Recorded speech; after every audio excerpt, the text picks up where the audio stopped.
Hey, it's Michael from Trimline. Today I want to talk to you about cash flow forecasting. What is it? Essentially, it's a way to help you plan for the future. It's a way to give you a look at how much cash do I have today, and if I make certain choices or decisions in the business, how much cash will I have after those decisions have gone through. So the two critical things I think it helps you with is planning for the future and making sure you don't run out of cash, because if you run out of cash, it's game over, no more business. I want to show you a template and we can walk through it together.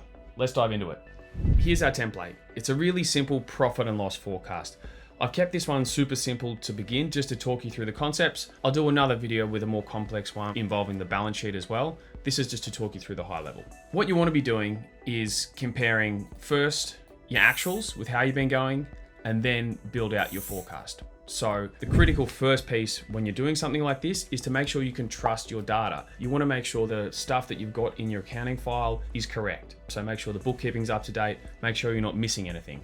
Because what you're going to be doing is trying to spot trends in your financials that have been happening over the past 3 to 6 months, and then extrapolating those over the future. So if you've been having a great period of sales growth, perhaps you'll be predicting that in your forecast, assuming a certain percentage growth month on month, things like that. So making sure your data is accurate is the critical number one piece before you start building something like this. Another really important part is to start thinking about how your revenue and your expenses are connected. A really simple way some people do it is to have a look at their historical stats for what their cost of goods sold is over the past 3 to 6, maybe 12 months. I'm assuming COGS has been around 15% of revenue, and I'm just assuming that out.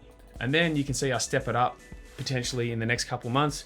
We're going to make some more investments and it's going to take up a higher percentage of revenue. So that's a really simple way some people forecast out their cost of goods sold based on your historical average percentage. So that's a quick way to shortcut it, but obviously the more complex the business, the more detailed this needs to be, of course. That's tip number one.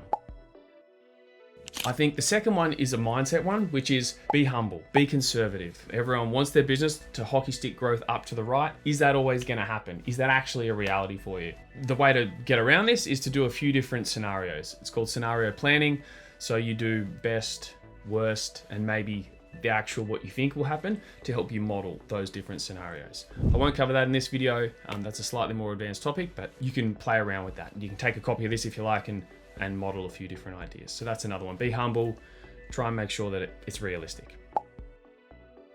Also, make sure you're not just capturing the financial data. Speak to everyone in your business who might have some input about what's coming up ahead. Your sales team might have some great ideas around what they think the pipeline might be looking like. Also, people in your operations team in terms of planning for upcoming expenses. Because when you're planning for potentially, what your operating expenses are going to be in the upcoming months, maybe there's some big capital purchases you haven't thought about that you need to add in there. So things like that. When dealing with the expenses in this template, this is a very, very high level one for, learning purposes. You can see I've just taken advertising as a percentage of revenue, and then I step it up, assuming that we'll up our ad spend to try and bring in more business. You can see here, it's a very high level summary, and I've just upped the ad spend as a percentage over time. And you can see as a result, the numbers fluctuate. But the revenue and the expenses are often connected. So think about how your revenue expenses are connected to each other to help you shortcut what they might be. On a more detailed P&L, you'll probably go through line by line and think about actually what the exact number is.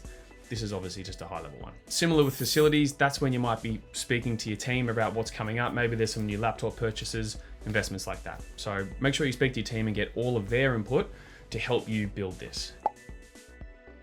The critical part of a cash flow forecast is actually working out what your cash is going to be at a future point in time. That's why we've got this cash on hand down the bottom, which basically links from the previous month and then takes into account the profit. This is where you're looking to work out, are we building cash or is cash shrinking? When are we going to run out of money?